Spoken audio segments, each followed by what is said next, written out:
मैं डॉक्टर मलिक हूँ। आज एक इम्पॉर्टेंट टॉपिक बात करेंगे, उसका नाम है गैंग्रीन। गैंग्रीन माने क्या है? गैंग्रीन बोले तो क्या है? कुछ भी नहीं।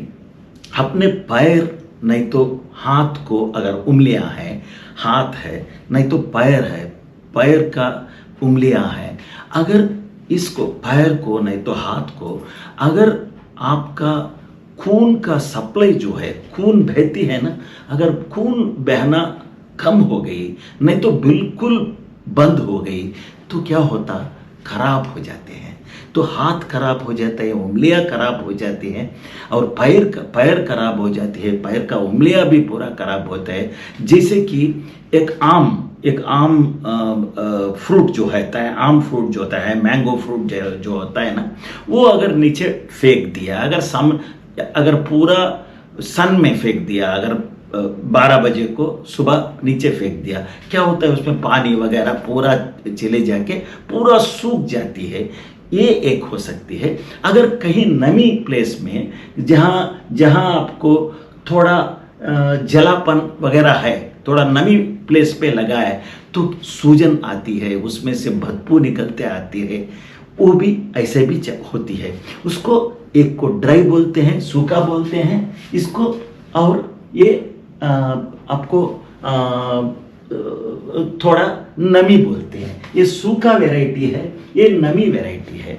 तो ये गैंग्रीन जो है, जो खराब होने के, आपका हाथ पैर, कहीं पेट में भी वैसा हो सकता है, मगर ज़्यादा तक जो दिखता है हमको, पेट नहीं, हाथ और पैरों में ज़्यादा दिखती है। इसका अलग अलग कारण होते हैं। एक गैंग्रीन जो एक ड्राई होती है, सूखा वैरायटी, गैंग्रीन का सूखा वैरायटी, ये गैंग्रीन का नमी वैरायटी होती है। कौन से बीमारियों में होती है? पहला ये ले लेंगे ड्राई, ये सूखा वैरायटी लेंगे। ये मेनली आपको स्मोकिंग से होगा। स्मोकिंग बहुत साल से कर रहे हैं, स्मोकिंग कर रहे हैं, तो सिगरेट पी रहे हैं, बहुत साल से पी रहे हैं, उन लोगों को यह आ सकती है। ऐसा होती है कि ये स्मोकिंग जो ज़्यादा साल करे, उसके बाद में क्या, धमनियाँ जो होते हैं, हार्ट से ब्लड पैरों को, हाथ को, ब्रेन को जो ब्लड ले जाते हैं, खून ले जाते हैं ना धमनियाँ, उसमें वो धमनियाँ में थोड़ा थोड़ा ब्लॉक्स आ जाते हैं, धमनियाँ गट हो जाते हैं, वो फ्लेक्सिबल नहीं रहते हैं, गट हो जाते हैं। उसके अंदर जो रास्ता जो है ना, बहुत पतला हो जाती है, उसमें प्लेक्स आ जाती है। नीचे जाते वक्त पैर तक गए नहीं तो हाथ तक गए तो बहुत पतला हो जाके, अंदर बहुत पतला होके खून नहीं बहती है। तो खून का सप्लाई अपना पैरों के फिंगर्स को नहीं तो हाथ का फिंगर्स को, हाथ को नहीं तो पैर को नहीं होती, खून का सरफरा नहीं होती। जब क्या होते हैं, नंबर 1 फर्स्ट क्या होते हैं, इंटरमिटेंट क्लॉडिकेशन बोलते हैं। इंटरमिटेंट क्लॉडिकेशन बोले तो क्या है? इंटरमिटेंट क्लॉडिकेशन जब बोलते हैं, आप बहुत साल से स्मोक कर रहे हैं, आप उसके बाद में आप थोड़ी देर चलने में आपको मुश्किल हो रहा है, एक 10-15 मीटर आप गए, उसके बाद में पैरों में आपको दर्द शुरू हो गया, चल नहीं सक पाए, अब बैठ गए, 15-20 मिनट के बाद फिर उठे, फिर आप एक 10-15 मीटर चल सके, इसको अब कंपलसरी बैठना पड़ता है। इसको इंटरमिटेंट क्लॉडिकेशन बोलते हैं, क्योंकि थोड़ी देर आप वॉकिंग करने के बाद शुरू हो जाता है दर्द।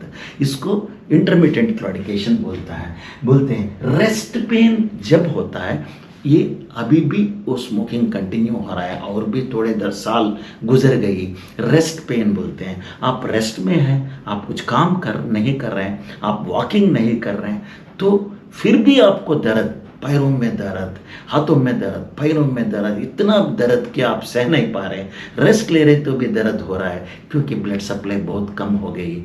इसको रेस्ट पेन बोलते हैं। जब हम क्या करते हैं, तो पेशेंट को पहला एक डॉपलर बोल के एक टेस्ट कराते हैं, कलर डॉपलर बोल के एक टेस्ट कराते हैं। उसमें मालूम हो जाता कि ब्लड सप्लाई जो रगों में, वो धमनियों में कैसा ब्लड सरफरा हो रहा है, ब्लड का सरफरा अच्छा हो रहा है या नहीं है, जहाँ कहाँ तक हो रहा है। इसमें और भी है, ये डॉपलर से मालूम हो जाए कहाँ तक ब्लड सप्लाई अच्छा है, कहाँ से नहीं है। और ये मालूम हो जाएगा अगर आपको ब्लड सप्लाई यहाँ तक अच्छा है, इसमें नीचे नहीं है, तो आपका कलर चेंज भी महसूस होता है, एक लाइन दिखते रहती है, यहाँ तक अच्छी रहती है कलर, यहाँ पे ब्लू नहीं तो ब्लैक हो जाती है, वैसे भी आपको कलर चेंज हो जाती है। तो क्या करना पड़ता, आपको उंगलियाँ निकाल देना पड़ता, हाथ निकाल देना पड़ता, पाँव निकाल देना पड़ता जहाँ तक ब्लड सप्लाई नहीं है, तो निकालने के बाद ये एम्पुटेशन बोलते हैं, निकालने पड़ता। अगर उतना ज़्यादा नहीं है तो गोलियां तो इस्तेमाल करना पड़ता है, उसको गाबापेंटिन गाबापेंटिन बोल के गोली है, उससे थोड़ा दर्द कम होती है। और ये ट्रेंटॉल बोल के गोली है, इससे थोड़ा आपको ब्लड सप्लाई थोड़ा ज़्यादा होती है, टेम्परेरी है, मगर आप स्मोकिंग इमीडिएट बंद रखना चाहिए।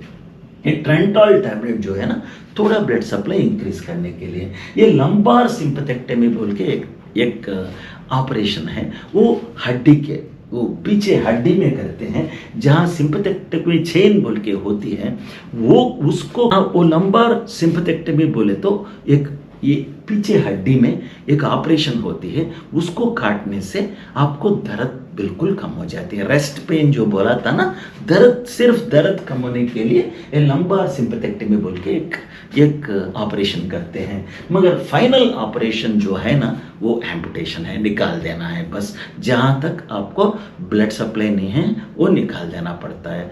तो थोड़ा डेंजरस है, तो स्मोकिंग से थोड़ा दूर रहिए, स्मोकिंग से, ये सिगरेट से थोड़ा दूर रहिए। और दूसरी वैरायटी जो है ये डायबिटीज में होती है, ये सूखा वैरायटी जो होती है ना, सूखा नहीं है, नमी वैरायटी, ये सूखा वैरायटी है, स्मोकिंग से 90% स्मोकिंग आती है। इसमें दर्द बहुत ज़्यादा होती है, इसमें दर्द बहुत ज़्यादा होती है, मगर ये नमी वैरायटी जो है होती है ना, ये नमी वैरायटी जो होती है, इसमें ये शुगर पेशेंट्स में होती है, इसमें बहुत ये धमनियाँ इफेक्ट होते हैं और नस भी इफेक्ट होते हैं। इसमें धमनियाँ भी इफेक्ट होते हैं, नस भी इफेक्ट होते हैं, थोड़े थोड़े, नस थोड़ा ज़्यादा इफेक्ट होते हैं, धमनियाँ थोड़ा कम इफेक्ट होते हैं। फिर भी इसमें शुगर रहने के